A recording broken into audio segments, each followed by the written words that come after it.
شوفوا واش قال أمين قويري. اللاعب اللي يصنع الحدث ويثير الجدل في كل مرة هو وحسام عوار. بالمناسبة أمين قويري مهاجم قناص، وهذا ما يحتاجه المنتخب الجزائري، إن شاء الله يكون في الجزائر. واش قال قويري؟ قال جو سوي تري فيير ديمي زوريجين الجيريان. يعني قال أنا فخور جدا بأصولي الجزائرية. قالك مون بير إني لابا، يعني أن والده ولد في الجزائر، يعني الأصل الأول أو المباشر جزائري. والده أصله جزائري.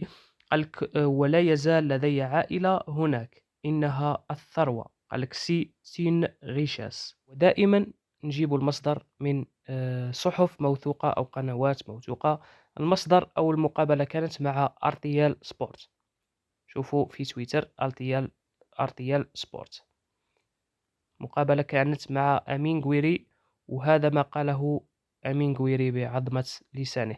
نحتاج هذا اللاعب كثيرا في المنتخب الجزائري، خاصة مع كبر سن سليماني وبنجاح الذي فقد مستواه. كذلك ديلور راه كبير. قويري مازال طالع في الدنيا وشاب صغير، وعنده أرقام جيدة جدا في الدوري الفرنسي، ومحترف بأتم معنى الكلمة.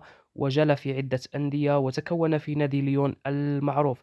وأيضا مثل محيوس كذلك يستحق فرصة. ما نقولوش المحليين ما عندهمش مستوى. محيوس يظهر مستوى رائع جدا. يعني هذا ومحيوس ممكن يشكلوا ثنائي رائع في المنتخب إن شاء الله في قادم الأيام. اللي ما راهش مشترك يدير اشتراك ويفعل الجرس، ثم لايك. سلام.